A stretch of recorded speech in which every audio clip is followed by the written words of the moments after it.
What's up, everybody? It's your boy CS Motivated Minds. The video y'all about to see is a conversation that me and my son was having the other day in the kitchen, and it started with something that I posted on the book.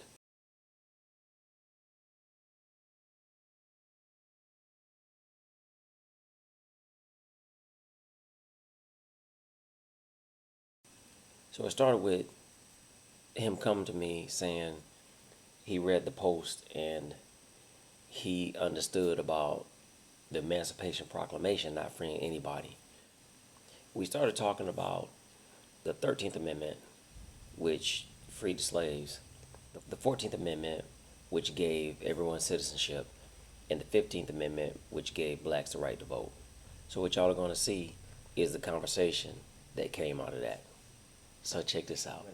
All right, so you was talking about that post that I had about what I was talking about the Emancipation Proclamation, right? Yes, sir. So again, what you got to remember is the Emancipation Proclamation didn't free anybody, and if it did, then there would have been no need for the 13th Amendment, right? And what you got to realize when you read the 13th Amendment, it talks about slavery, voluntary servitude shall exist in the United States, except for as a punishment for crime, right? Now, do you know what that means? Except for a punishment for crime.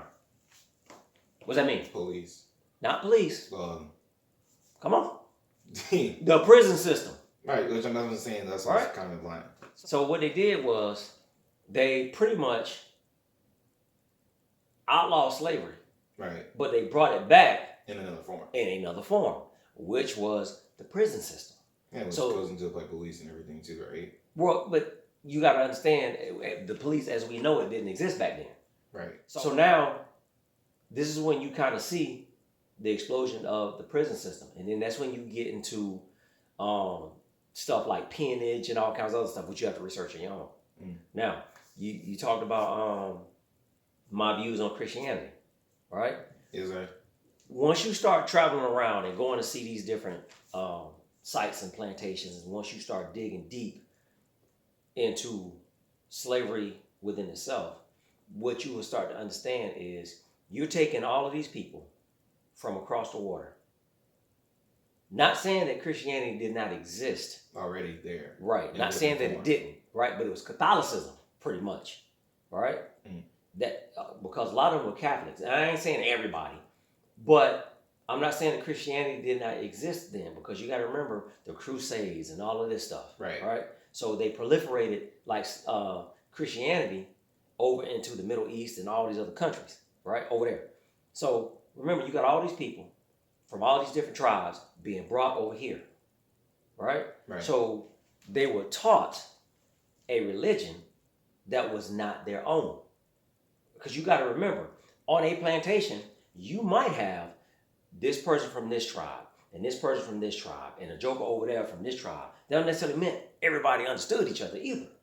Right? Now, did they find a way to communicate eventually, because they all learned English and stuff like that? But when you look at TV and stuff, it makes it seem like all these people came from the exact same tribes, and they all spoke the same language. It wasn't really true because you had different tribes in Africa. You had different, let's take a country like Nigeria, Ghana, or let's use Senegal. Even within Senegal, Right. you got different tribes that speak different languages. You understand what I'm saying? So back to what I was saying. So when it comes to Christianity, my viewpoint is that I just feel like, not saying that I don't believe, I just don't believe the way people believe. So I believe that we were taught a religion that was not our own. Right? Right. So that's why, if you ask me, black people are some of the most forgivingest people that you won't come across. Watch some of these shootings on TV. Oftentimes you'll find black folks say, "Oh, we forgive you." And I use the case of Dylan Roof. The day after Dylan Roof shot them folks up in that church, right, in Charleston, some of the relatives of those people got on the news and said, "We forgive you, and may God have mercy on your soul." Right? In my opinion, that comes from the programming, right, of forgiveness and turning the other cheek and live this peaceful life and this forgiving life here on earth. and then we're gonna get our reward up in heaven. Mm. Right? I don't subscribe to that.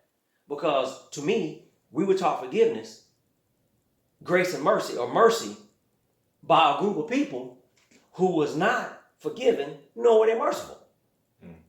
Right? Yeah. That's just me though. That's just me. And that just comes from years of reading and years of studying. Right? Jokers would tell you, okay, well, turn the other cheek, by people who ain't turning the other cheek. Right? So I'm just saying that's where some of my views come from. And that's just looking back. I've traveled all over this country and I've gone to different plantations. I've gone to all these different places, even stuff dealing with the Confederacy. I understand it, right? So I studied the Civil War in depth and in detail. That's why the so-called flag that they call the Confederate flag, which really ain't the Confederate flag, it is a Confederate flag. It is not the official flag of the Confederacy. Yes, sir. That's why it really does not offend me, because I understand.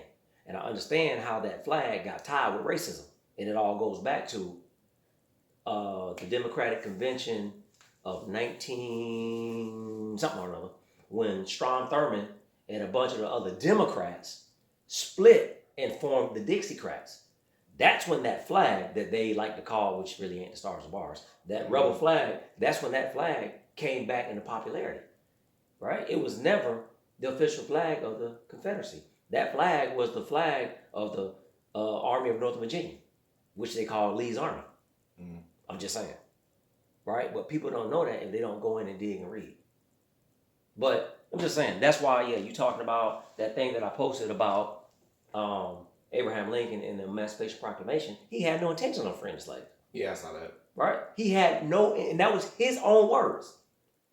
The reason why he did it was to preserve the Union. He was trying to keep the country together.